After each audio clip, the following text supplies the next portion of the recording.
A holiday celebration shattered by gunfire. A whole nation in shock. But for so many in Australia's Jewish community, the horrifying attack at Bondi Beach wasn't a surprise. It was a tragedy they had seen coming for years. So, we're going to break down how a climate of fear and a series of just critical failures led to an event that was, tragically, foretold. Right after the attack, Rabbi Levi Wolf from Sydney's Central Synagogue said something that just captured this chilling feeling perfectly. The inevitable has happened now. Think about that. That's not just shock or grief. It's a grim acknowledgement, this belief that what happened wasn't random at all, but the predictable end to a threat that had been simmering for a long, long time. So let's just get the basic facts straight. December 14th, 2025. Bondi Beach, an iconic symbol of Australian life, becomes a scene of absolute terror. It was the first night of Hanukkah. A celebration of light was plunged into darkness by gunfire, and it became the country's deadliest mass shooting in almost 30 years. And this is the devastating human cost. 16 people, just gathered for a peaceful religious celebration, were killed. Each one of them, a life cut short, a family just shattered. It's a number that really underscores the sheer scale of this tragedy. But here's the thing. This attack didn't just happen in a vacuum.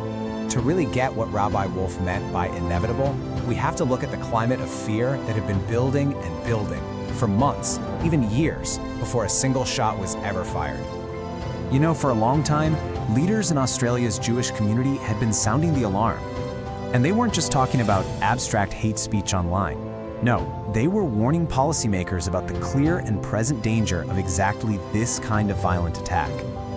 And those warnings, they were backed up by hard data. In the 12 months leading up to September 2025, there were a staggering 1,654 anti-Jewish incidents recorded right across the country. To put that number into perspective, that's 3 times higher than any yearly total they'd seen before the Gaza conflict. This wasn't some slow, gradual rise. It was like a tidal wave of hate, escalating dramatically and incredibly quickly all over the nation. And Australia wasn't alone in this, not at all. This was a global thing. In the US, they tracked over 9,000 anti-Semitic incidents in 2024, the highest number ever recorded. In the UK, incidents doubled from the year before. It was this worldwide surge that created a global climate of fear. Okay, so with such a clear and rising threat, you'd think there would have been a system in place to prevent this kind of violence. And well, on paper there was. Let's take a look at Australia's official strategy. Here it is. This is the government's official strategy document, published just months before the attack. Its whole purpose was to use every resource available, from community groups to government power, to stop exactly this kind of violent extremism.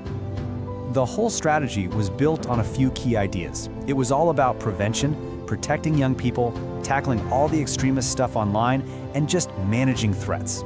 It's a really comprehensive plan that was supposed to be the nation's first line of defense. They even had a specific name for this kind of threat: religiously motivated violent extremism. So it's not like the system wasn't aware of the danger. It was supposedly designed with the express purpose of stopping people with these ideologies from ever turning to violence. So we have this documented explosion in anti-Semitic hate, and we have a national strategy designed to prevent it. Which leads us to the central, just devastating question: where were the cracks in the shield? Yeah, that's the question on everyone's mind, right? With all those warnings and a whole strategy in place, how did this still happen? The answers really start to come out when you look at the attackers themselves.